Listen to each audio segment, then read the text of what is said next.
Have fun, guys. Godspeed. Hello everyone, and welcome. This is the UFC 235 official weigh-in stream. And my name is Sean Oshadi. I am joined by my man, Mark Ramondi. And Mark, it has been a busy week here in Las Vegas. It always is it not, Sean? There's never a dull Las Vegas fight week. How are you doing this morning? I'm probably doing better than Colby Covington, that's for sure. I can't imagine what you mean. So we are getting ready to kick things off here in Las Vegas at the New York NAC Commissioner Bob Bennett. Just getting the scale ready. We have a packed card, loaded card, stacked card, however you want to call it. Ready for us this morning. Still waking up a little bit. What is your impression so far from fight week, Mark? I think it's been a really good fight week. It's been relatively drama-free, and I know that now by me saying that there will be some kind of chaos, and I don't mean Colby Covington at the weigh-ins. As far as the Jon Jones stuff that broke yesterday with the two atypical findings, that was not necessarily something that was unexpected if you've been following the story, but here we are. And I think the weigh-ins this morning, Sean, I don't think, certainly in the main event, there's nothing to worry about. Jon Jones and Anthony Smith should be fine. Anthony Smith said yesterday he woke up at 206 pounds already, so he's cutting pretty much no weight. Jon Jones was at 215 yesterday. That's very easy for a man of his size. And Woodley and Usman, they don't have easy weight cuts, but they've never missed before. Very consistent. They're very consistent. So I don't expect, same thing for Robbie Lawler and Ben Askren, I don't expect any drama in the top three fights. It seems like it has been a long time since Ben Askren has had to make 170 though, because of the weight classes at one championship. It'll be interesting to see what he looks like on the scale. See Ali Abdelaziz, manager to the Stars, walking past, apparently also regulating the weigh-ins this morning. Ali. We're getting ready to kick things off here at the UFC 235 morning weigh-ins. It is officially 9 o'clock. Things should start rolling here in a moment. You know, it was actually interesting talking to Jon yesterday about the weight, because like you said, he was around 215. Yeah. He has never particularly ever struggled, I should say, to make this light heavyweight limit. And it's funny because we hear so many calls for him to come to heavyweight, go to heavyweight, go to heavyweight. For me included, I'm not saying that as well. I asked him about that yesterday, and why do you think so many people want you to go to heavyweight even though this is easy for you? And his answer was very simple. I think people want to see me lose. I think people want to see me get hurt. I think there's a lot of truth to that. I think that part of that as a fan is we've seen Jon Jones win every one of his fights except for the disqualification against Matt Hamill, and I think people want to see if he's human. I think that's part of it. People want to see what is the kryptonite to Jon Jones. Is it going up to heavyweight and fighting guys that are bigger? But Jon Jones is not really a big light heavyweight. He's really not. He's tall, he's lanky, but he's not. He doesn't weigh a ton. Looks like we're getting started. He's certainly now. Big in stature, but in weight, in terms of weight. No, I mean there are bigger light heavyweights than him. Certainly in terms of weight. In a way, I will say that it has been a little surreal all week to see Jon Jones back, because we just saw him after not seeing this man for so long, and now getting him twice in a couple months, and things are rolling here. So let's get it going at this UFC 235 morning weigh-in. Thank you again for joining us. First up on the scale is Tecia Torres, who takes on Weili Zhang. I believe I got that right. Weili Zhang. There you go. Weili. It's kind of more of a V sound. We were told yesterday at weigh-ins. At media day.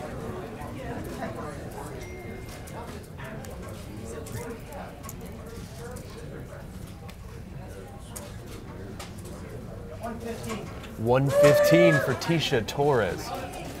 Not entirely surprising that Tecia would make weight relatively easily. She really does not cut a whole lot. I think she walks around somewhere in the low 120s. It's a very easy cut for Tecia. She's probably someone that if there was an atomweight division in the UFC, Tecia Torres could probably fight at atomweight. Yes, and it appears that Zabit Magomedsharipov is the next fighter on the scale. Call him Abraham Lincoln, call him Zabist, whatever you call him. Call him a damn fine prospect at 145. He always looks so darn relaxed. He has that Fedor-esque. He's a hairier Gegard Mousasi. I like that. And I've seen this man weigh in person several times now, and I continue to not understand how he makes 145. He is a gigantic human being. He's long limbs, long reach, lanky guy.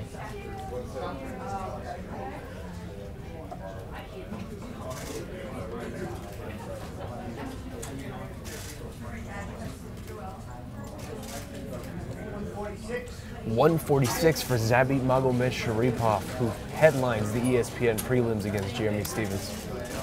And that is a fight that it is on my short list of most anticipated fights on this card Saturday, Sean. I really, really am excited about that fight, especially to see what Zabit can do against a top-level 145-pounder. Next up on the scale, Kamaru Usman, who challenges for the UFC welterweight title against Tyron Woodley this Saturday in the co-main event. Kamaru flanked by his manager, Ali Abdelaziz. And let's not forget, Usman needs to hit that 170-pound mark. That is the limit. He cannot be any over that. Weighing in with AirPods in one ear. Seems confident.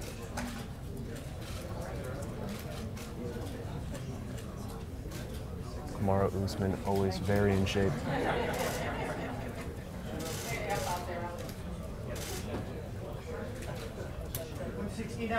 $169 with one AirPod in his ear for Kamaru Usman. So you're saying he's... And socks. Probably 168.9 is what you're probably saying, right? I think how much does an AirPod weigh? It's a little bit of a statement from Kamaru Usman there. Yeah, one of the first up. Finally getting his title shot. Looking in fantastic shape, as usual. Gina Manzani up next. She takes on Macy Chiasson. Did I get that right? I think that's probably Americanized. But in a women's bantamweight contest on the right. early UFC Fight Pass prelims on Saturday. Gina, a pro wrestler on the side. That's correct. Her and her brother, Dave. Do some local shows here in Las Vegas. 135 and a half for Gina Manzani. So we see Manzani make weight, which is not unexpected, but she's fighting Macy Chiasson, who was on the 145-pound Ultimate Fighter, and Gina told me the other day at Media Day that she would not be shocked if Macy misses weight because she was a 145-pounder. Cody Stamann up now. Yes, up now, Cody Stamann on the scale. He takes on Alejandro Perez in a bantamweight contest. Stamann coming off of that loss to Aljamain Sterling via Sewell left stretch. 135 and a half for Cody Stamann.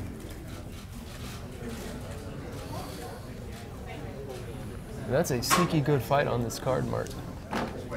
Yeah, I spoke to Cody the other day at Media Day, and he is supremely confident in this fight against Alejandro Perez. He's almost to the point of overconfidence. He really thinks that he's going to showcase his abilities on Saturday night. Polyana Viana up now, women's strawweight fight, taking on Hannah Cyphers in the opening bout on Saturday. And Polyana in the news in the lead up to this fight, stopping a mugger very violently. If you're a thief of Brazil, don't come barking up that Polyana Viana tree if you're a thief.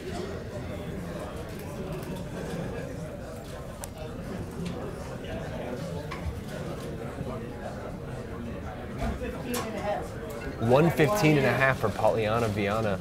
And you know, Mark, she said she was surprised by all the attention that she got for beating up that mugger. She didn't expect it, but she welcomed it.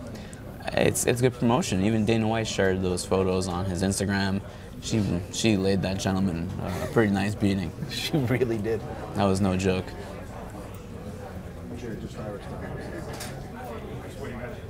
That was a first-round TKO.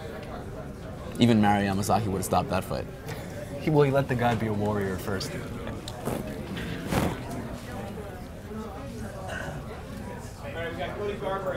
All right, up now on the scale, former UFC bantamweight champion Cody Garbrandt He gets a round of applause here from the audience behind us who has collected to watch these morning weigh-ins. This is Cody Garbrandt's first fight back since his back-to-back losses to TJ Dillashaw.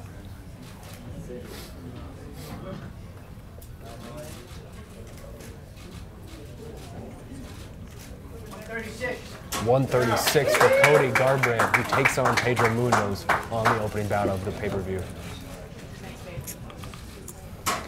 Never a huge weight cut for Cody Garbrandt in the bantamweight division.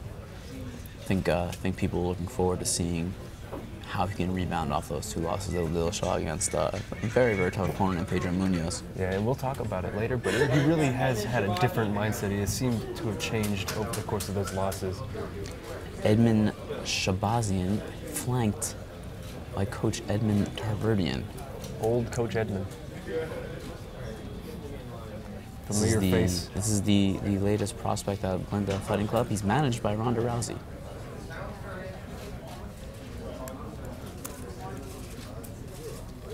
He, of course, fights Charles Byrd on the early prelims. 184.5. 184.5 for Edmund Shabazian. And Diego Sanchez makes his entrance into the room. Everyone getting a hug when Diego Sanchez comes into the room. Yes, he certainly makes his presence felt.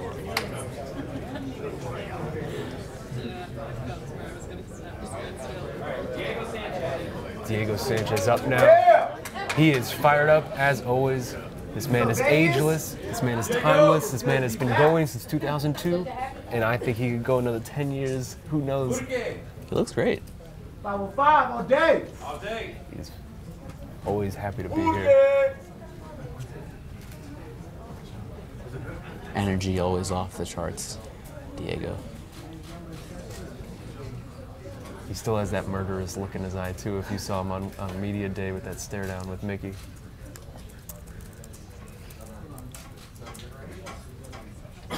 Messing up the scale. 170. 170 for Diego Sanchez, who appears to be in high spirits. This welterweight weight cut was never hard for him. Nope, and I'm glad that he abandoned 145 pounds quickly, and now he's back at 170, which he's not going to be the biggest guy in the division, but it's a much, much healthier situation for him. I believe Tyron Woodley, the UFC welterweight champion, is up next, coming into the room. Yes, Tyron Woodley now stepping to the scale. He, of course, defends his title against Kamaru Usman in the co-main event on Saturday. Tyron Woodley, the longest reigning champion in the UFC today. He has managed to stick around where many others haven't, and he weighs in at 170 championship weight. I think finally, Sean, and I think that if he wins on Saturday, this will increase.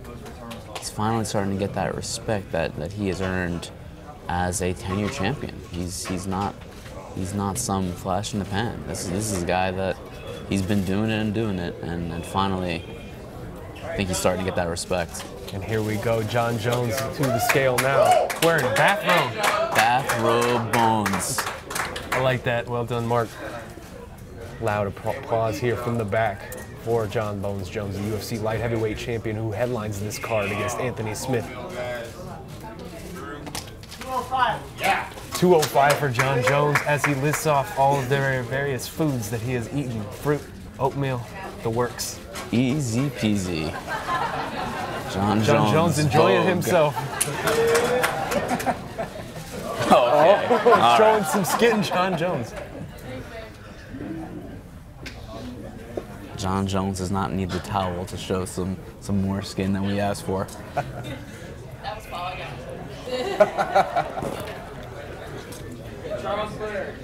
All right, now we keep things moving here at the UFC 235 morning weigh-ins. Charles Byrd stepping to the scale, who takes on the aforementioned Edmund Shabazian in the UFC Fight Pass prelims. On the Fight Pass prelims, I should say. So one half of our main event is good to go, and we know Anthony Smith will be easy. It's good news.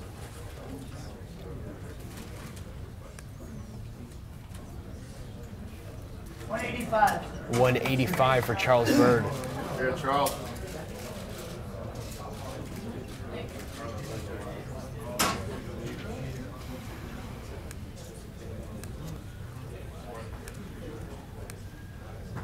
Charles Burr looks like he's in fantastic shape. All right, we got Macy Chiasson. Macy Chiasson up now to the scale. She takes on Gina Manzani in a bantamweight contest. Former featherweight. The featherweight winner of Tough, but now she's fighting a bantamweight. Of course. Of course. Megan Anderson is not going to be happy about this. She's already not happy about this. 136. 136 from Macy Chiasson. Not a problem for the former 145er. And like I said, Gina Manzani was skeptical if Chiasson could make weight. And she does it relatively easily. No drama. We are keeping things moving here at this UFC Weili 235 Zhang. morning weigh-ins. Weili Zhang up now. Did I say that right, Mark? I mean, I don't know. Maybe. I'll take it. Weili Zhang taking on Tisha Torres, and this is someone UFC officials are very high on, Mark. This is only her very third much so. UFC fight, and she is already getting thrown into the deep end of the pool. And rightfully so. Anyone who has that kind of performance against one of the best all-time 115ers in Jessica Aguilar deserves a step up.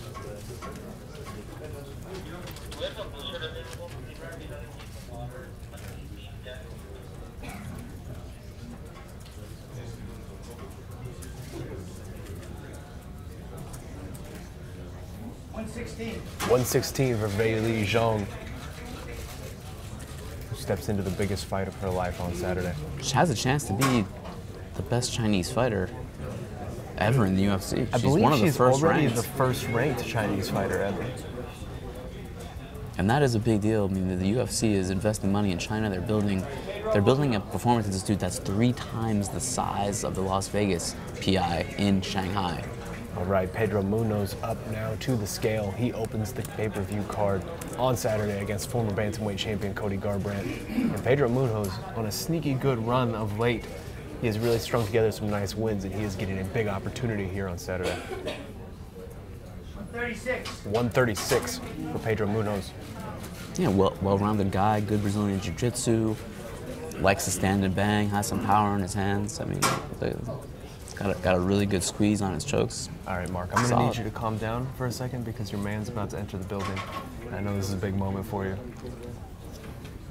I'm talking, of course. Of course, let me take a deep breath and drink in the presence of Johnny Walker into the official weigh-in room at New York, New York. Mr. Johnny Walker stepping to the The scale. one and only. Taking on, I should say, Misha Serkinov in a short notice replacement fight on the ESPN prelims.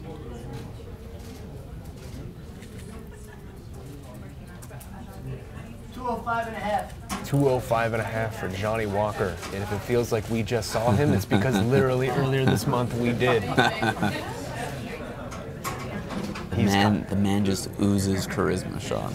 He is coming off It's of oozing. a 15-second knockout over Justin Ledet Just earlier this month. just a ridiculous knockout. And he had one of the best outfits of media day, I will say. Suspenders, bow tie, Absolutely. looking dapper. It's also an enormous guy. He's really tall. He's got to be like 6'4", 6'5", Johnny Walker. All right, Jeremy Stevens up now to the scale. He headlines the ESPN prelims against Zabit Magomedsharipov.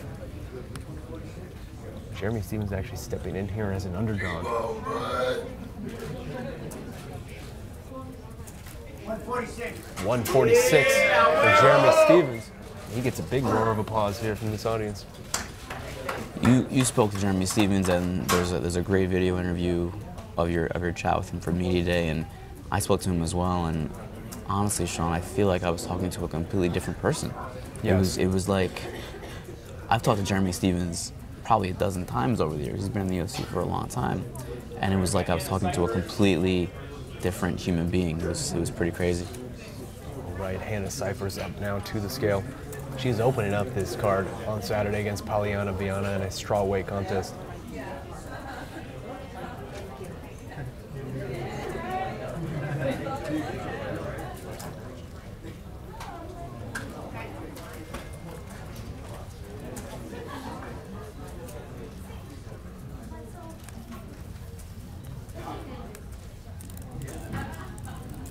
114. 114 for Hannah Cyphers. Easy peasy for her. No problem for Cyphers.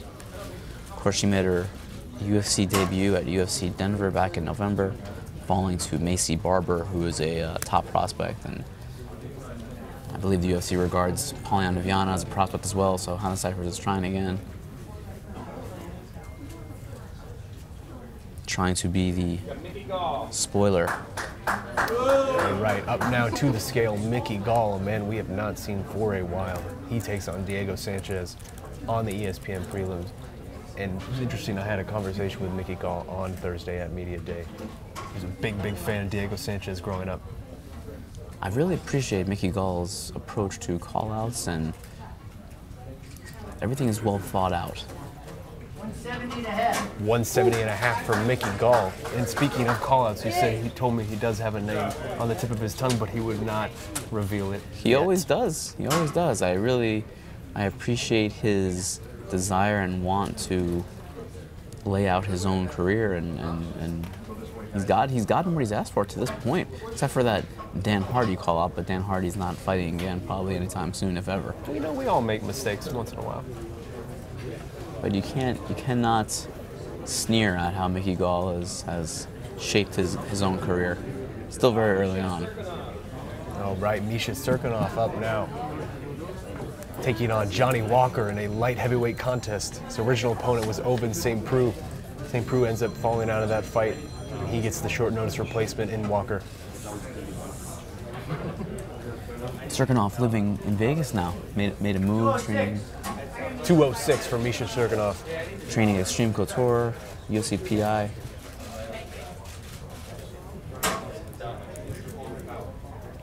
Been there for about 8-9 months. Hey, here's Ben Askren. And hey, look who it is. The star of UFC 235 Fight Week, Ben Askren. Ben Askren wanted the hoop just for fun. Oh, he's getting the towel though. He's getting the towel. Ben Askren here making his first UFC weigh-in. You guys been waiting years for this shit. I can't talk. Go with it. Awesome. Bob Bennett tells Ben Askren not to talk, and he is not happy about that. 170 and a half. 170 and a half for Ben Askren. He makes weight for his first UFC fight. And Ben is not used to the routine here at the UFC morning weigh-ins.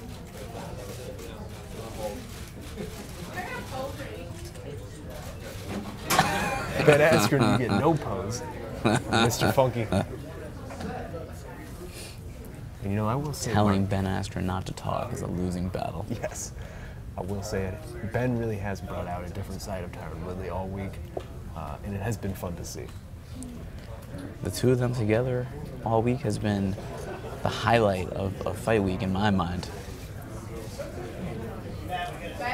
Run hold. All right, it appears the early rush is officially over. We got through a lot there, Mark. Yeah, we're in good shape.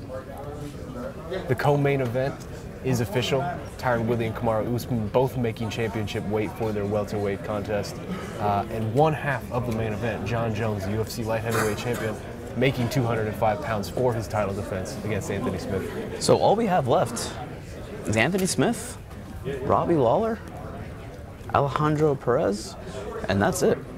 We only have 3 left. 3 left. That's got to be a record for the early rush, right? Well, let's not jinx it, Sean. Well, I'm going to go ahead and... Anthony Smith may decide he wants to sleep in, cut that 1 extra pound. Well, he's a very nice man. He would never do that to us. He is a very nice man, but given the opportunity to sleep in, I think a lot of us would have chosen that this morning. But only 3 left. So let's talk a little bit about this card now, Mark, that we have a moment here to breathe. It is, I would say, the most stacked card we have gotten in 2018. There are a lot of little storylines, a lot of nibbles to take a bite of all throughout the card. What do you think has been the biggest storyline so far for you throughout this week? I feel like the welterweight division has kind of been the focal point in many ways for a number of reasons.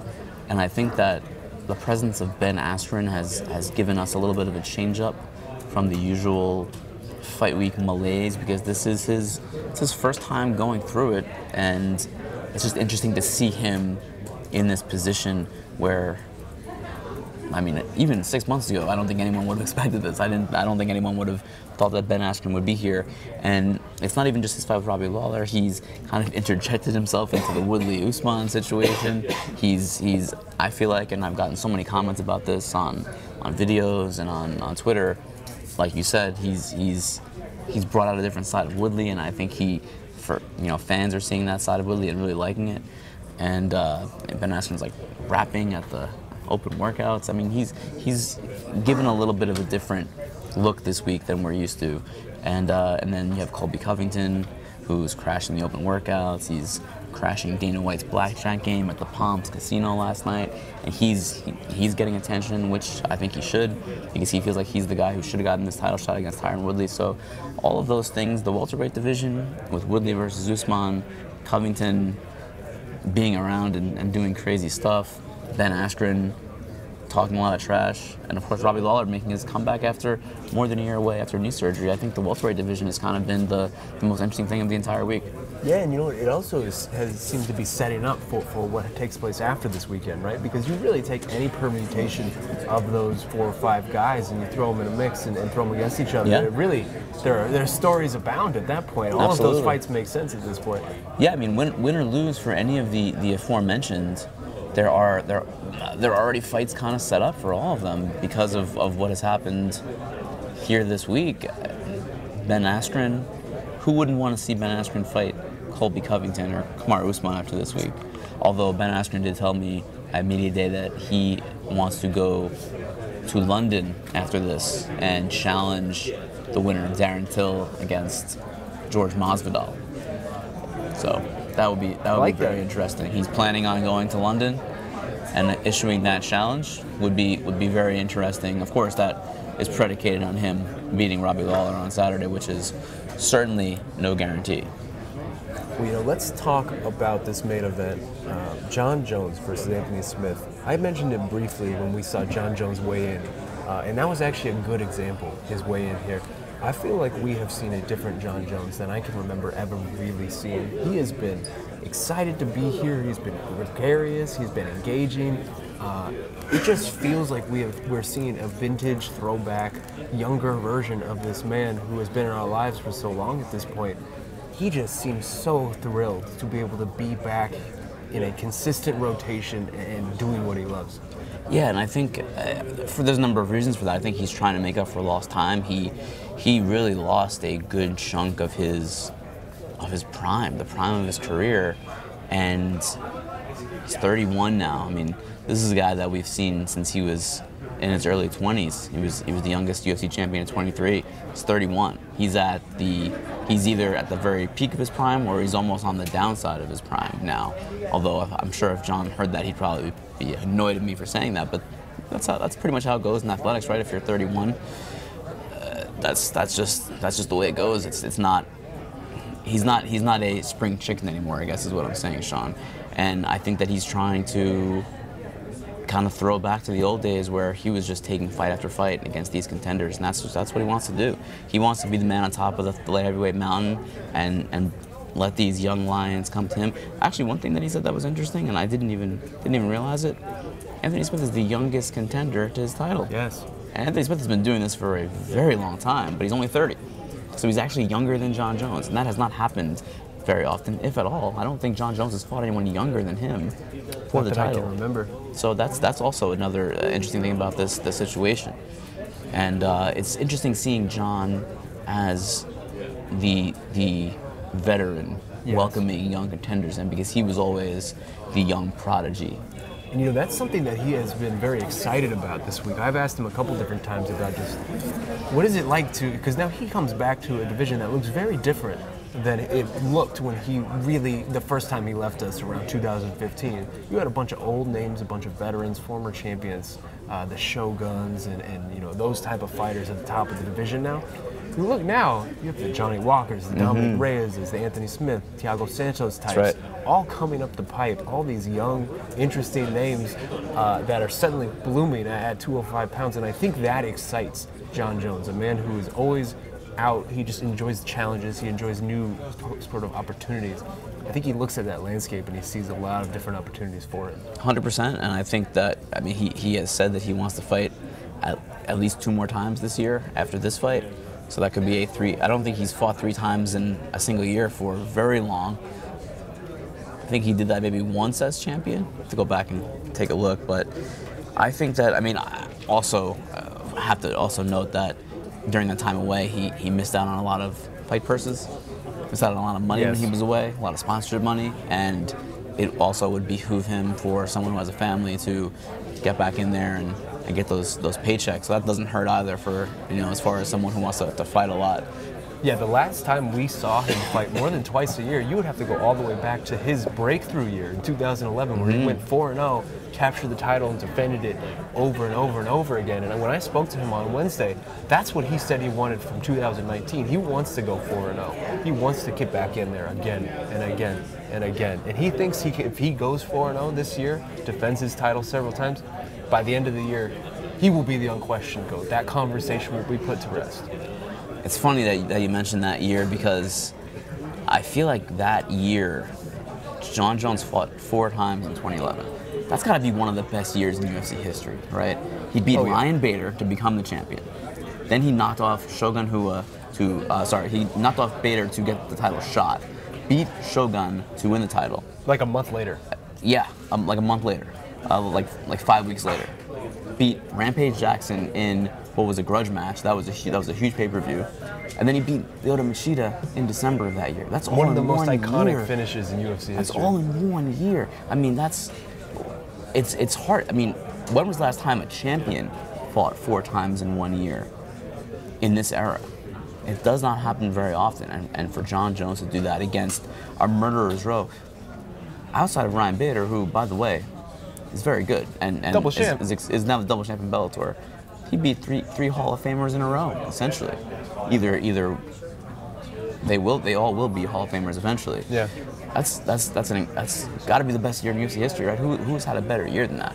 Daniel Cormier had a great year in 2018, but those 4 wins in 1 year against that lineup, man, oh man. Well, we have talked a lot about Jon Jones, and justifiably so, but let us not ignore the man across from him in the octagon, Anthony Smith. Anthony Smith, in my opinion, I mean, we talked about this a little bit earlier this week.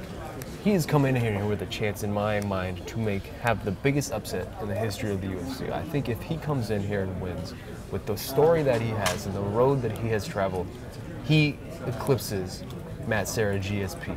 I mean, you look at a man who, at one point in his career, he had a losing record deep into his professional career. What was it, 5-6? 5-6. Something like that? Not in the UFC, just on the regional scene. He was 5-6.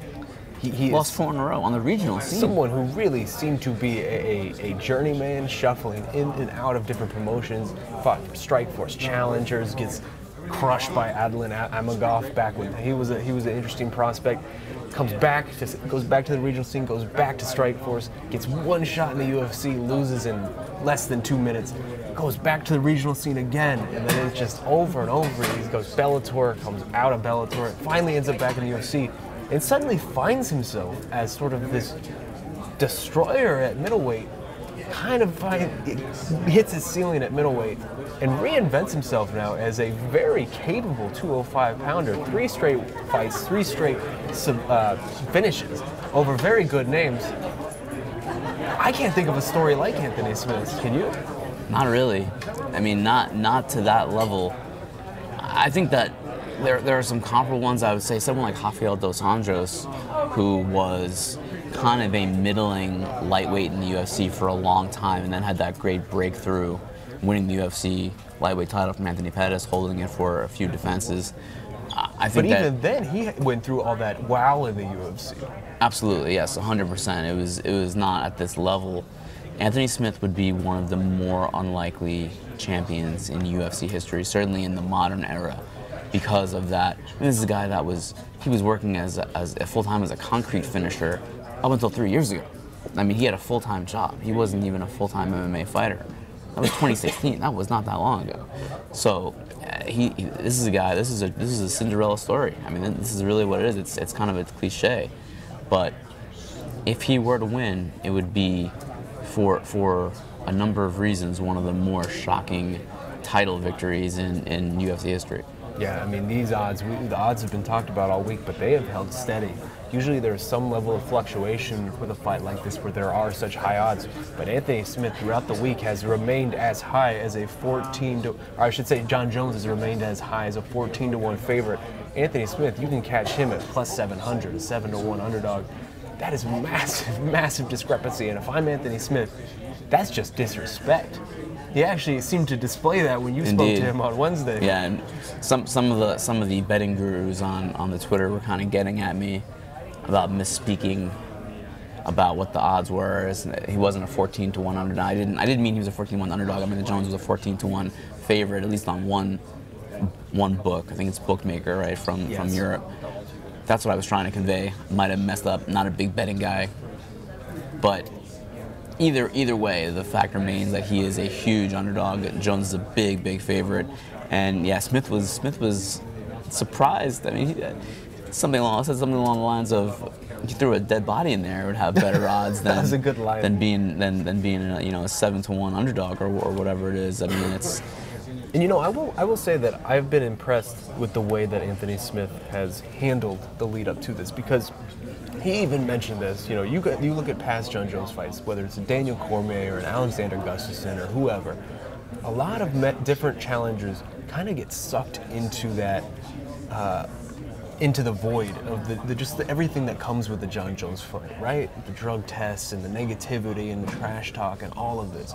Anthony Smith has really made it a priority of his to rise above that, to not get locked into that negativity, to just focus on himself and his opportunity and how far he has come.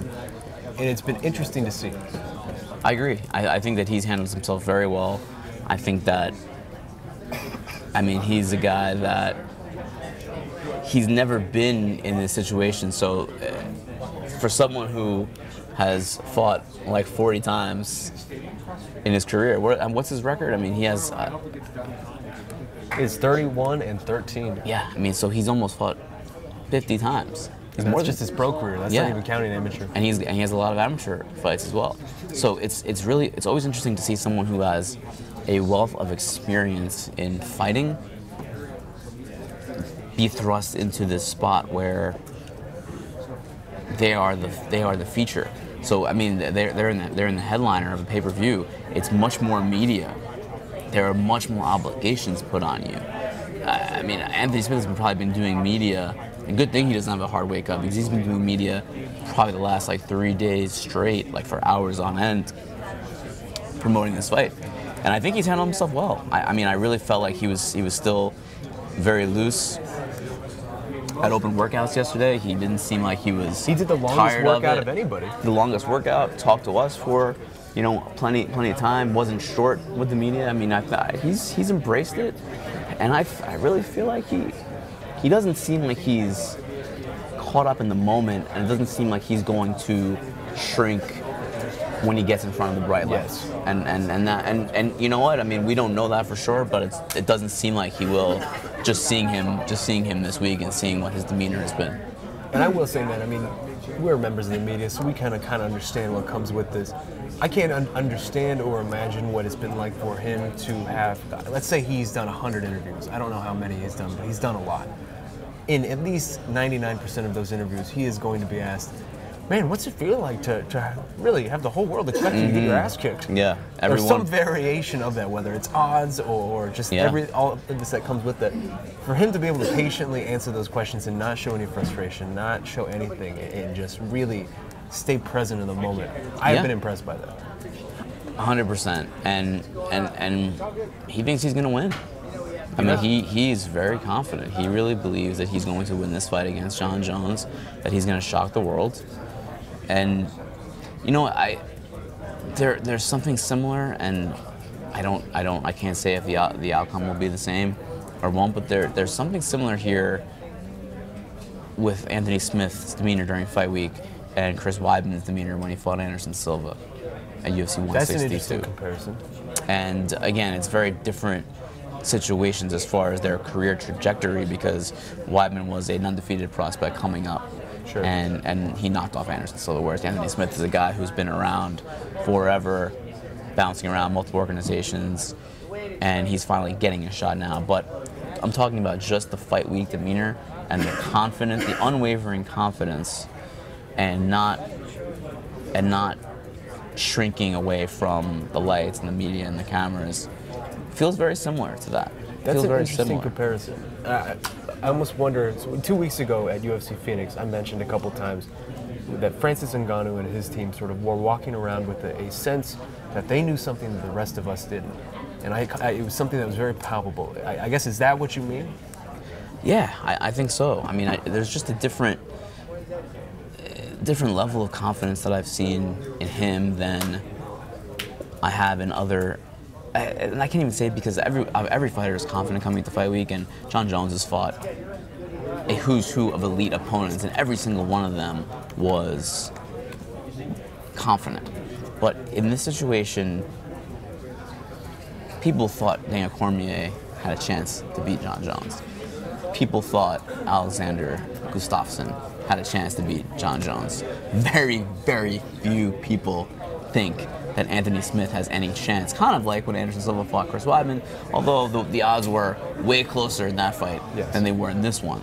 But very few people think that Smith can beat Jones, and Jones and Smith is so supremely confident, and not just giving lip service. Like, he really feels like he's just a new guy at this weight class, and that cannot be understated. That move up in weight from 185 to 205. That literally has changed his entire career. He went from being maybe a low-ranked fighter at middleweight at best to being one of the best light heavyweights in the world in the span of a year. Yeah. Well, now let's take a look at the rest of this card, man. And really, you could throw a dart at the lineup, and every matchup more or less is compelling in some way. So I'll throw this to you, man. What are you looking at? What are you eyeing? What do you want to start our conversation with? About which fight? Yeah. Man, I mean, you can't really go wrong with any of them. I mean, I want to talk more about Robbie Lawler versus Ben Askren. Let's do it. I'm interested in that fight.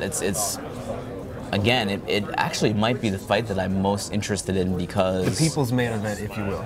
It is the people's main event because one of the best things about fighting and one of the best things about MMA is that you never really know what's going to happen. Sometimes, though, you can, in your mind's eye, kind of picture how a fight will go. Even like in the main event, there's still that expectation that Jon Jones will beat Anthony Smith, and all we've seen from Jon Jones is domination. So I think most people think that you can very easily picture a Jon Jones dominant win. But with Askren versus Lawler, I almost can't picture anything. I don't know. I have no idea, because you're talking about a guy who's never fought in the UFC, and Ben Askren. He's never fought the caliber of opponent that he's going to get now. And Robbie Lawler is probably the best opponent of his career, right? Yeah. Certainly the most decorated opponent of his career. I would say he's probably the best. I mean, if you look at the lineup that Ben He's fought Douglas Lima, who's very good, but and Andrei Koreshkov, but those were early versions of those fighters. I agree. So, I mean, I don't know what to expect from Ben Askren. He also hasn't fought in a while. Not since 2019 or 17. Right, and his last fight was against Shinya Aoki, a much smaller man. I mean, certainly Robbie Lawler it will be a very different look than that. And yet we kind of do know what to expect. We know what to expect from Ben Askren, but we don't know how he will apply that wrestling heavy strategy and style into a fight against someone as elite as Robbie Lawler. And then you have Robbie Lawler, Sean, who, we know who Robbie Lawler is, but he's been out over a year with this knee surgery. He's coming back from a torn ACL, torn meniscus, completely blew out his knee against Rafael dos Anjos in December 2017. He's 36 years old now. He's in the Diego Sanchez mold, where he's been around as long as Diego, and he is still 18 years. He is still fighting at the absolute top level of this game. Like, Diego Sanchez, more or less now, is kind of a low-level gatekeeper, if you will. Which I don't mean to be disrespectful, but I mean, he's towards the end of his career. He's probably going to be done relatively soon. I have no idea when Robbie Lawler is going to be done. He could do this for another 5 years, it seems. He was not happy with you when you asked about retirement. No, he wasn't. You do not say the R word in front of Robbie Lawler. Hey, man. Don't make that mistake again. Respect. But I don't know what to expect. I just don't know. I can't picture how that fight will end up looking. I mean, I just don't know because there's so many question marks about both fighters coming in. So that's why that fight is probably at the top of my list for the one that I'm most looking forward to, just because of the unknown. One thing I am interested to see about Ben Askren, because I mean, he left Bellator in 2013. He went to one championship, and he fought a couple decent opponents in one championship. But he more or less for the past 6 years now has been sort of off on his own, doing his own thing. I wonder if a level of complacency sat in, just to some degree, over the course of that time, and how hard is that to shake away once you're all of a sudden reintroduced into the top level of the sport like this so many years later. Yeah. I mean, Ben Askren is obviously a guy who doesn't get too high, doesn't get too low. We've seen it this week. Yeah. He is very even keel, I think even to a point where it helps Tyron to a certain extent to stay at an even keel. Because Tyron's swing gets very intense during fight weeks. But how can you shake that off just like that against Robbie Lawler? Like that's the man who I would imagine is the hardest person to shake that off against. I mean, Robbie Lawler is one of the most dangerous guys in any division. He's one of the most violent, exciting fighters that we've ever seen in MMA history. And his defensive wrestling is tremendous. It always has been. So it's, again, that further speaks to my point that that's the fight that I'm most intrigued about for those reasons. And will it be the same Robbie Lawler? You know, I spoke to him on the phone last week, and he swears by this new strength and conditioning program that he's on. He feels like he's stronger than he ever has been in the past. He feels like his body is stronger. He's changed up things that he was doing before. He has brought more science into his training. Always did before, but now he's focused more on trying to figure out what the weaknesses were in his training. What may have caused that knee tear? Was he not doing something correctly, or was he doing too much of one thing and not enough of another? And he feels like he's patched up all those holes in his game. And Robbie Lawler is the kind of crazy dude. This is what he told me. He told me that he tore his knee in the hospital bed that night. He almost had like a smile on his face, thinking like, this is another challenge for me to overcome. He's like, I knew it was a blessing right then and there. Like, I mean, I think the most people would be like, I'm 35 years old, 34 years old. I've been fighting for 16 years. This is bullshit. This sucks so much. Robbie Lawler's there like, oh, what a blessing this will be. Like, that is next level mental toughness that this guy has. I have torn my knee multiple times in my life, Mark Raimondi, and never once was I smiling about it. Yeah, and that's just the kind of tough dude. And of course, I'm sure that he had some rough patches during that time too. He did say it was a slow and tedious process getting back, but he is back, and he feels like he's working with Mike Barwis, strength and conditioning coach down in Florida, who works with a lot of professional athletes, works with the New York Mets, which may or may not be a good thing. If you're a Mets fan, you know what I'm talking about. You are a Mets fan. I am a Mets fan, but yeah, I mean, I can't wait to see what Robbie looks like. He sounds super confident, and yeah, I can't. I don't mean to laugh. Sign me up right now. I want that fight right now. I don't mean to laugh or derail this conversation, but I was just thinking, between me and you, are we a fan of one single good sports team? I mean, I'm a New York Giants fan. So football no. Giants. So no. Well, they've won some Super Bowls recently. They're pretty trash past. right now. They're horrible right now. They are horrible. Good times No, on this side of the table.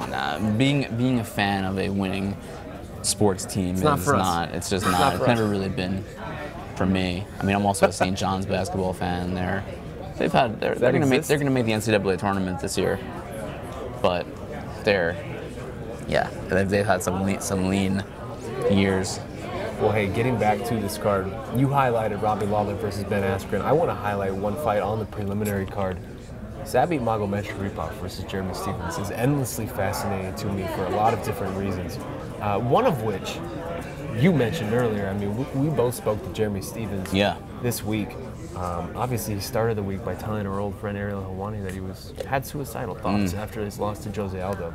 That's not something you commonly hear from a professional athlete, that sort of openness and admission like that. And he spoke even more about that at Media Day. He really opened up and talked about his struggle, his battles with mental health, and just, a difficult childhood growing up with a mom who was an addict. He still doesn't have a relationship really with her. He seems to be, like you said, a different person from the man who, even 2 years ago, 1 year ago even, was in this game. I mean, I've spoken to him a lot of different times throughout my career, and he really just seems to be a man renewed, and he seems also to be a little motivated, I will say, by the odds and disrespect that he has gotten in this matchup. It seems as though most people feel like Zabit Magomedsharipov is going to use him as a stepping stone, and Jeremy Stephens has been in this position before. Doo Hoo Choi, Josh Emmett, they have tried to use him in this spot before, and he ends up winning those fights violently.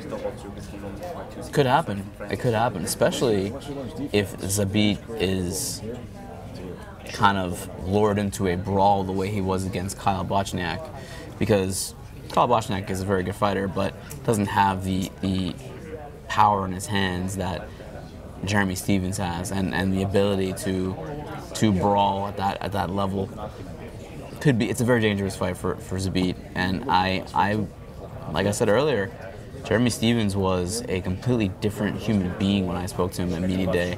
He told me that he went to this leadership conference or leadership group in Las Vegas called Choice that was recommended to him by his coach Eric Del Fiero and his good friend and training partner Dominic Cruz. I think Dominic Cruz has done the program too, and it completely changed his life, and he said he's found like love and joy in his life. He said he wasn't happy. He said lost to Aldo, that was like the catalyst for some of the darker thoughts that he had, but he already was not happy in his life going into that fight, not fighting wise, but just everything else. Yeah. And he needed something else. He needed to make a change, and he feels like he has found that. And I mean, it's so cliche talking about, oh, this is a new person, it's a reinvented, it's this person 2.0. It's I mean, we talk about it almost every fight week, sure. But never before have I spoken to a fighter that I've spoken to dozens of times before and felt like I was talking to someone completely new.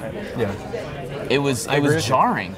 Speaking to Jeremy Stephens, it was jarring. There was like a different look in his eye. I have not experienced that before, man. It was almost. I was shook. I was shook a little bit by Jeremy Stephens, but not in a bad way, in a good way. Yeah. And he's coming into this fight against Zabit Magomedsharipov, and I think it is no secret that Zabit is more or less considered one of the best prospects in the UFC right now. You are looking at a man at featherweight who is massive for this division. We talked about it when he got on the scale. I do not understand how he makes this 145-pound limit. He is long, he is lanky, he is tall, he is creative. He has all of the traits you would hope and want from a prospect or a contender in this division. And this is really his first real test in the UFC. He is 3-0 in the UFC right now. Mike Santiago, Shayman Moraes, and Kyle Bochniak, those are not names that would light up a resume. So this is really the first true test that we will see from Zabit. What are you expecting from him, man? I mean, he's one of the top prospects in all of MMA, and he is so well-rounded. He's so good everywhere. There's really nowhere that he lacks at this point. And we'll find out a lot about how those all those assets of his game, how they mesh, and how they kind of how he can transition and how he can kind of use them all in sequence more against Jeremy Stephens. Whereas I feel like in some of his fights, he just does one of those things and he does them well, but he doesn't kind of mesh them all together. But this is a guy that throws flashy kicks. He can knock you out with some spinning stuff. He can throw you with some nasty sambo. He can submit you with a Suloev stretch. I mean, this guy has tools on tools on tools, has the height, has the reach. He's in the prime of his career. So yeah, this is it, man. We're gonna find out. We're gonna know a lot about Abe Lincoln's descendants that beat Magomedsharipov on Saturday night. Yeah, pretty stoked for that fight. I actually misspoke because Wikipedia misled me. Couldn't imagine how that He also is. He's 4-0. I said he was 3-0. I was forgetting his incredible submission of Brandon Davis. Yeah, of course. At UFC 228. This is going to be an interesting test for him, man. I feel like if he gets by Jeremy Stephens, he will be put on the fast track in this featherweight division. He might get one fight. He might be one fight away from the title after he gets by Jeremy Stephens. He might be, Sean, but let's not forget that the UFC featherweight champion is moonlighting as. Oh, he might be one fight away from an interim title. He might be one fight away from a double interim temporary intercontinental North American Mid-Atlantic title. Who knows what will happen? But yeah, he by all rights, if things were normal in the UFC, he would be on the cusp. Mr. Radner. Mr. Mark Radner making an appearance here. No, I'm still Mark Radner. Former Mark Radner? Just so nice to have a home fight for me. Yeah, always good to be in Las Vegas. How's things? Everyone looking on point? Everyone looking good? Just got 3 more to wait, but everybody's looking good. Yeah. It was going very fast until the last 20 minutes or so. Yeah. And now here we are. It was, seemed like everybody's pretty happy. You could see there was no... as happy as you can be on a weight cut day, right? Yeah, Jones couldn't have been more jovial. We're live now, but how is it like? What is it like to have old Johnny Bones back in the mix? For non-quotes. We're live, so. We are live. Speak at your own risk. It's a hot mics. Hot mics. Where's oh, I see him over there. The big A. All right. Said we didn't get a chance to ask Mr. Radner about Jon Jones's bathrobe attire. Got great fashion sense, Mr. Radner. True. I think I would ask him about the bathrobe. I dug it. So we only have 3 fighters left to weigh in. I see some scrambling. Yes, Jeff Nowitzki has re-entered the room. If you are just joining us here on the UFC 235 morning weigh-in stream, let's reset a little bit. My name is Sean Ashadi. I am joined by my good friend Mark Raimondi. We are waiting for 3 fighters left. Things went fast and furious here this morning. All we have is Anthony Smith, Robbie Lawler, and Alejandro Perez. And speak of the devil, ruthless himself, Robbie Lawler, stepping to the scale now. Robbie welcoming Ben Askren to the UFC. I don't know how welcome he'll be, Sean.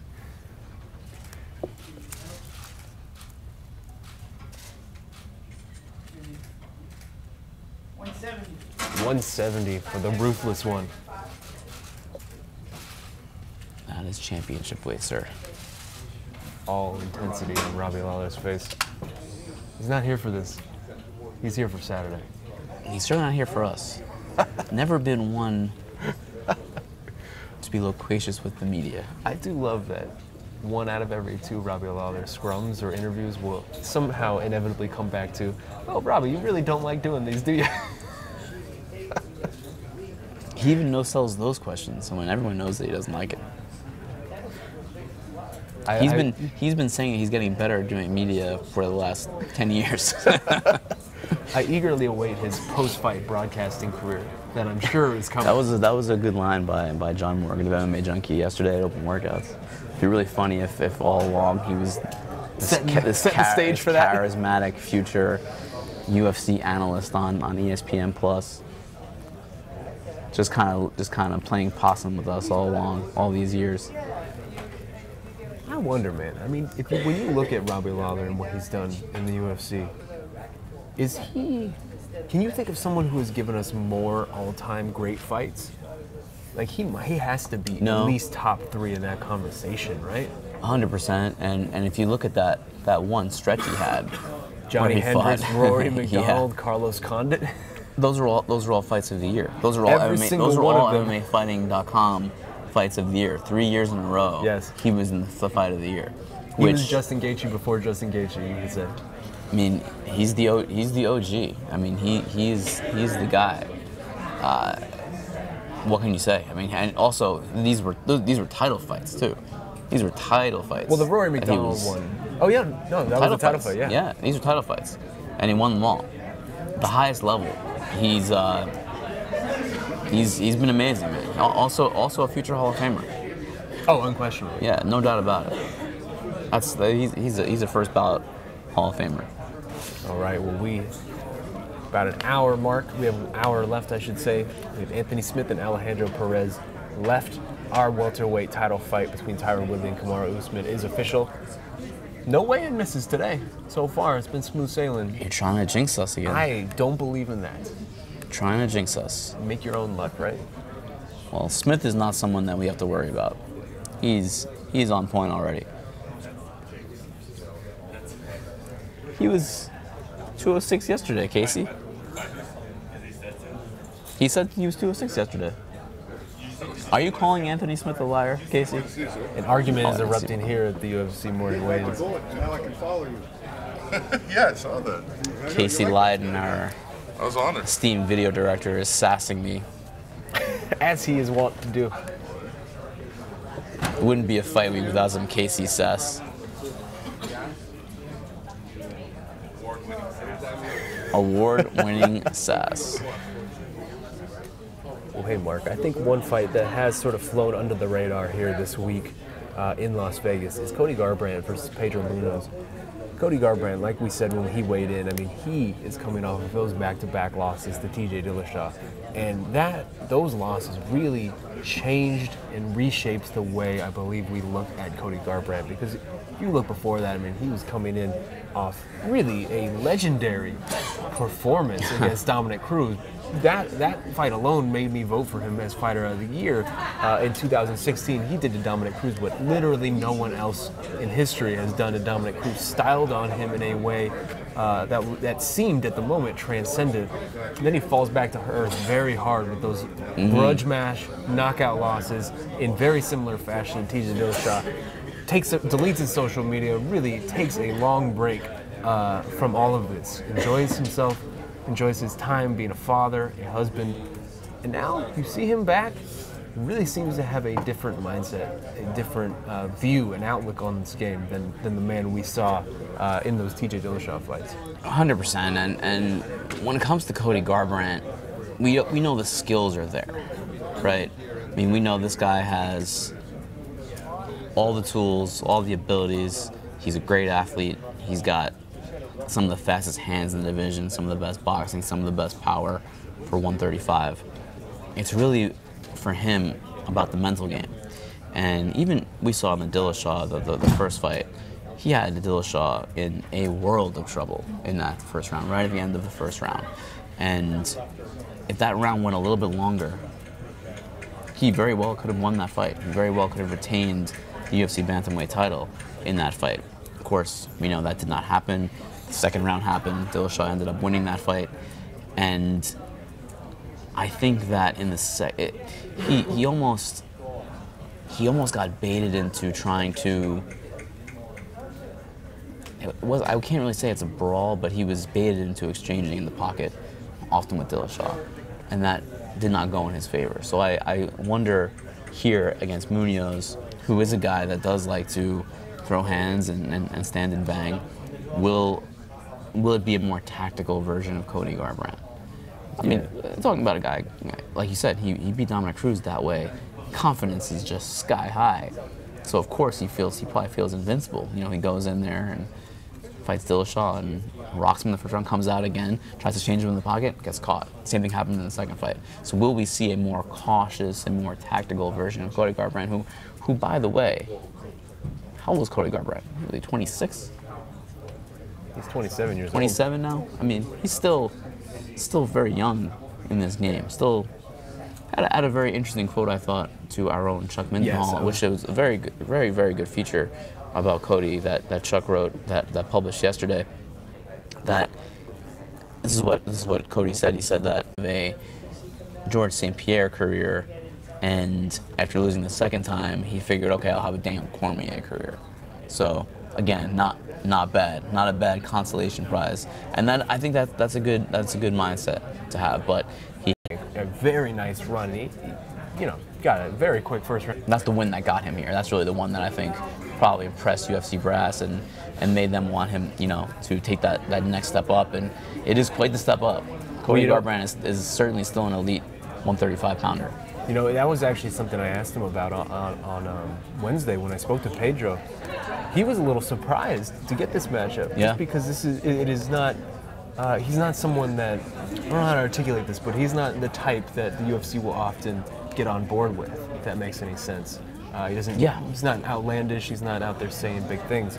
But Cody Garbrandt's team really targeted Pedro Munoz. They're the one that wanted this fight, and Pedro was more than happy to accept it. He thinks that this is sort of, after this one, he will be in that conversation. It's hard to argue with him. I mean, a win over Cody Garbrandt is as good of a win as you could get at bantamweight right now, outside of, you know, the champion or something like that. Agreed. And I don't know if the UFC sees Pedro Munoz as a prospect necessarily. I mean, he has 20 fights. Yeah. He's no longer really a prospect. But I mean, he's been in the promotion for 5 years now. And he's 32. So he's not a prospect, but I think the matchmaking makes a lot of sense because Cody Garbrandt has lost 2 in a row against the current title holder. So there is a very distant chance that Cody Garbrandt is 1 or 2 wins away from getting a title shot again. So the only logical thing you have to do with him is you kind of have to move him down that rankings, you know, down that pecking order, so to speak, and have him fight guys who are on the way up, like Pedro Munoz is. And that's why I think the fight makes sense. And I still think that the UFC likes Cody Garbrandt. I mean, I don't think that. I know the UFC still likes Cody Garbrandt. I think that he is still a guy that they value very highly. I think he's still a guy that they think can get back and he can maybe even become a champion again at some point. So they also don't want to have Cody Garbrandt fight an upcoming prospect who, you know, undefeated. So they don't want to kill off one of those guys and lose their momentum. So Munoz is kind of a stand-in as a guy like, this is a guy who could be top of the division as someone who's 17-3. I just spilled tea all over You my did? computer. And This is not good. That's great. I will be right back, Mr. Ramadi. Yeah. Sean's self-sabotaging on a Friday morning. Fight week.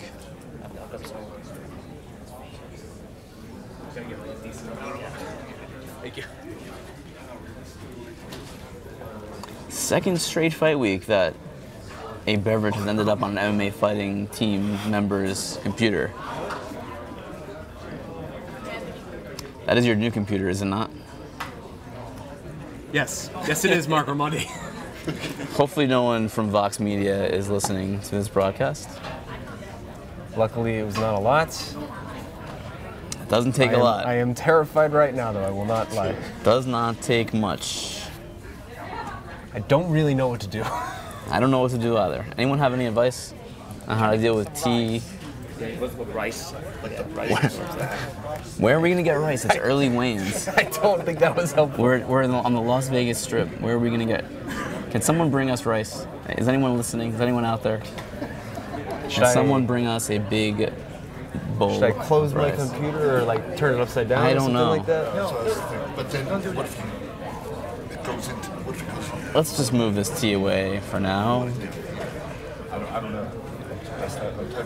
Try to flip it, but cover your quartz. Cover your quartz with your fingers and flip it. Really. Okay, flipping the computer upside down. Don't know if this is gonna work. That's what it says to do. You're right. And just to update everyone, as Sean is trying to not lose his computer for the duration of the weekend, we have the light heavyweight title tomorrow night at UFC 235. And Sean Al-Shadi right now is in the fight of his life. We're good. Don't jinx me, Mark Ramondi. Huh? Anthony Smith is left and Alejandro Perez. That's it. 2 left. And Sean just spilled tea on his laptop. Say it 8,000 times, Mark. It's okay. Pulling out.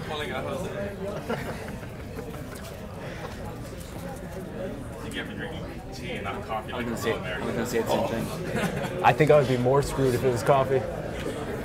That was cold tea.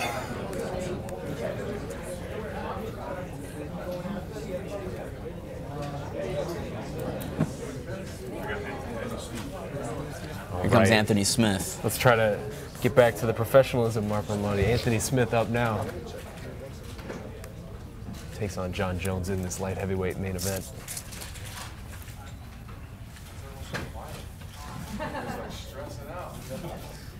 204 and a half.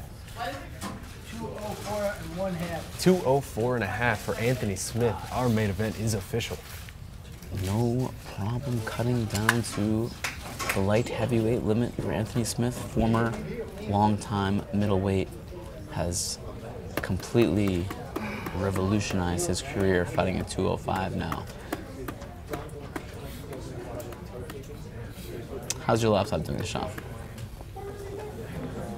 Not great, Mark. Not great. One fighter left, Teco Perez, who fights Cody Stamann on the ESPN undercard. He's the only fighter left. That's a bantamweight fight. Everyone else is good to go. Our light heavyweight. Also, I believe you called him a different nickname. Teco? Teco is a different fighter from that. Oh, it's a different. Oh, yeah, that's right. From that Ultimate Turbo. Fighter. Okay, so I had the T and the O right, but the middle, not so much. That's okay. I'm distracted by you turning your computer upside down and. It seems to be working, so I'm going to go ahead and say Danny that I am in the Segura clear. also correcting me. On Slack, yes, screwed up. Danny Segura also suggesting that I use a blow dryer, which You should is use a something blow that I dryer. just carry around with me at all times in my life. You don't even have any hair. Why would you have a blow I dryer? am a bald man at a UFC weigh-ins. I do not have a blow dryer. Bathroom. Hand dryer. There's a hand dryer. Yeah, go to the bathroom. There's a hand dryer in the bathroom. You want to bring it to the bathroom? I think it's fine. It seems fine. It's working. All my keys are working. I mean, try to grab some alcohol. Alcohol? Yeah. This That is seems not like a a time for terrible- drinking. Not vodka.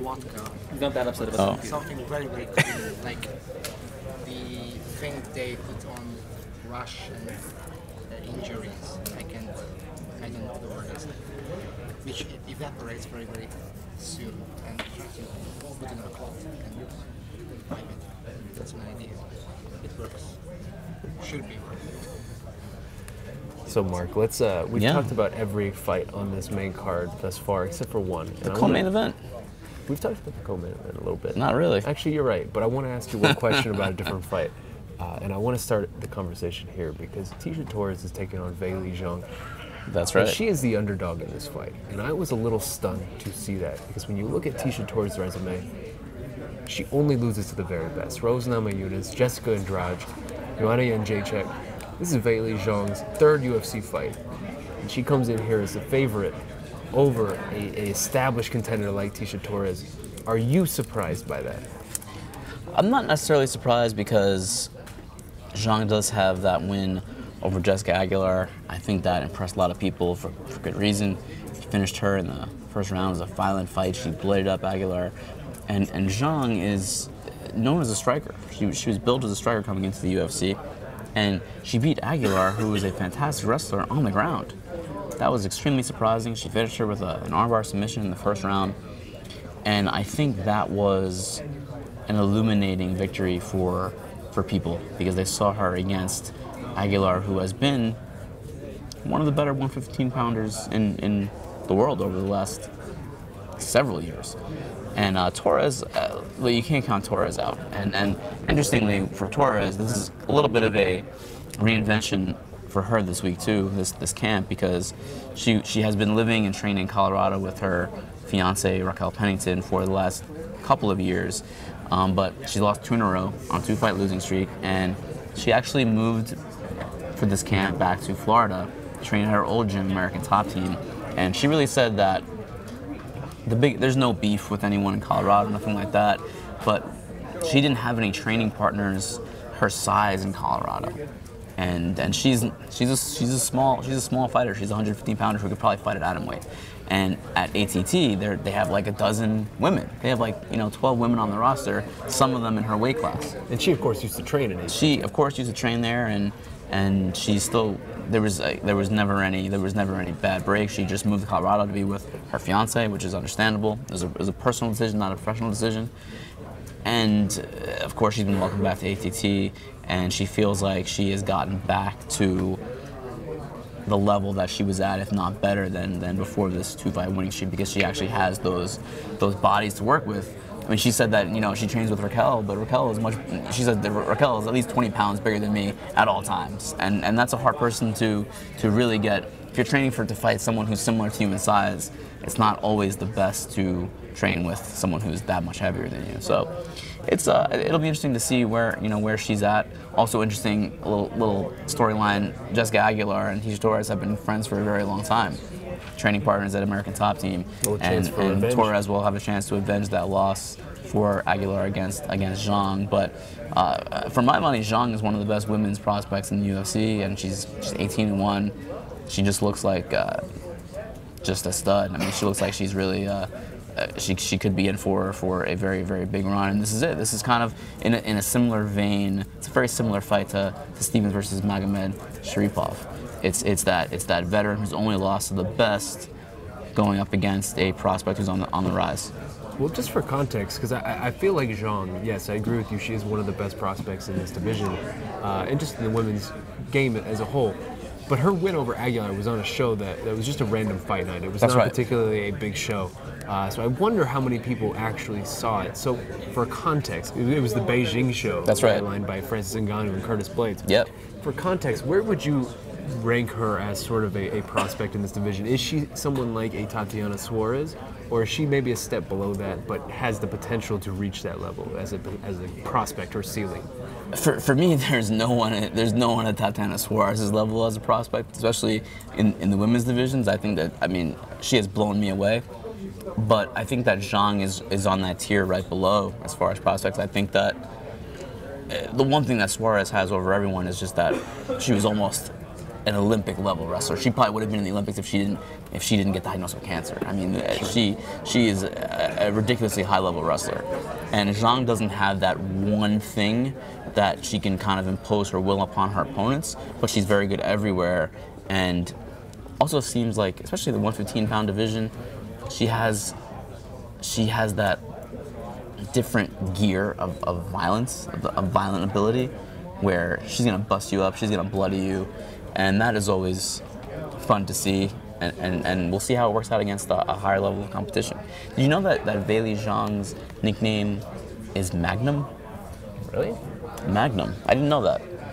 If anything, I would have figured that would be Jon Jones' nickname. Why would you have figured that, Mark Raimondi? No reason.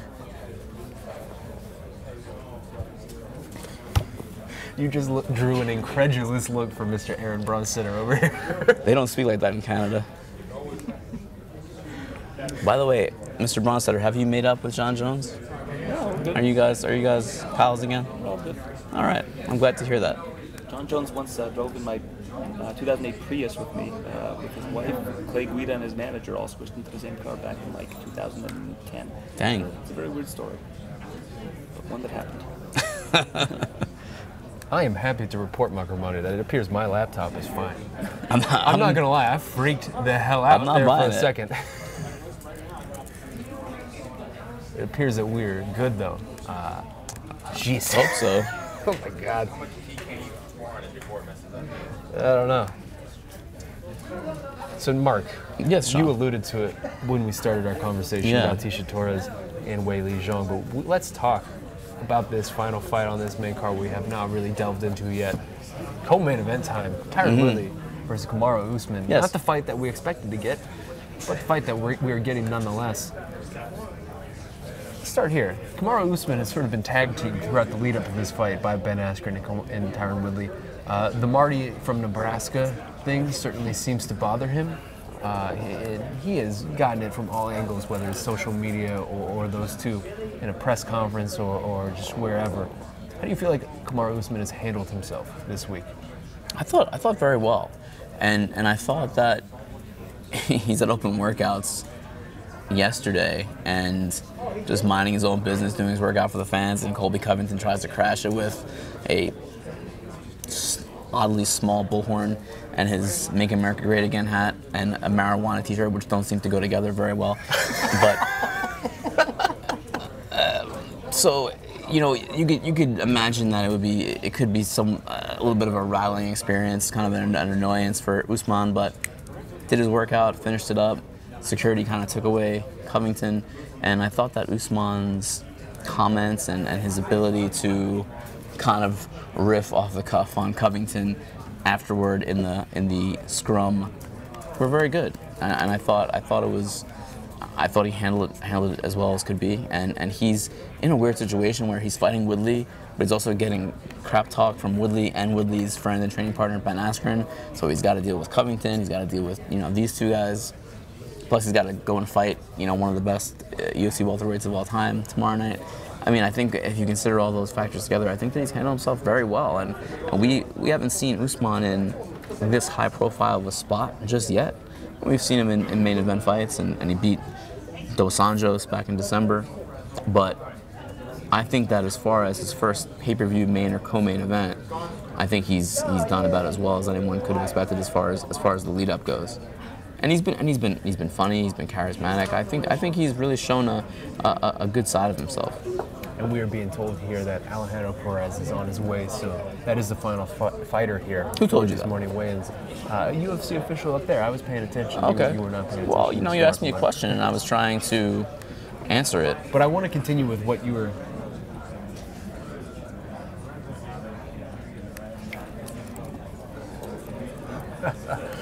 sorry. I want to continue with what you were just speaking about, and for all that we have centered around on this matchup, I think Tyron Woodley has articulated one point particularly well throughout the lead up to this fight, and that is that this is really a tough stylistic matchup for Kamaru Usman.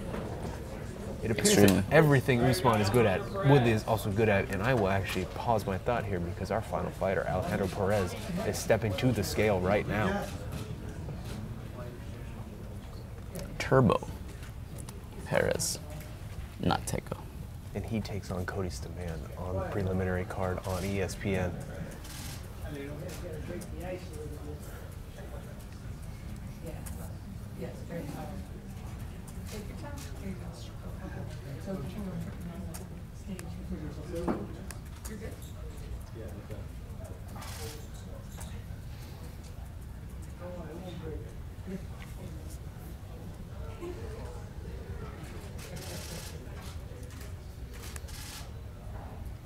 $136. 136 for Alejandro Perez, who looks excited about that. He looked a little nervous beforehand, but he makes weight. Indeed, he does, and he'll fight Cody Stamann tomorrow on the ESPN undercard. That means we have a perfect weigh-ins here. No problems. No drama, no weight misses. Hour 20 minutes, in and out. Everything is official. This is why you don't believe in jinxes, Mark. I've been through many of these, and it hasn't always gone this smoothly, but I'm glad this one has. Hey, Whitaker weighed in properly, so we still got tomorrow. All right, well, hey, that about wraps it up here for us. Just to recap very quickly, Jon Jones versus Anthony Smith, Tyron Woodley versus Kamaru Usman. Both of those title fights are official, as are every other fight on this stacked UFC 235 card. Every fighter makes weight. It is going to be a fun weekend. My laptop survived the great T explosion of 2019. It is smooth sailing for the rest of today. We have a press conference actually in a few hours with Max Holloway, Israel Adesanya, Dustin Poirier, Kelvin Gastelum. That should be fun. Later in the day, official weigh-ins, or I'm sorry, ceremonial weigh-ins, and we will have our preview show as well out for that. In the meantime, I think that about wraps it up here for us. Mark, you got anything before we take off? Yeah, I'll just say stick with MMAfighting.com for the rest of the week. Go on our YouTube right now because there's a ton of stuff from the last few days, and stay tuned for updates on Sean's laptop after this tea incident.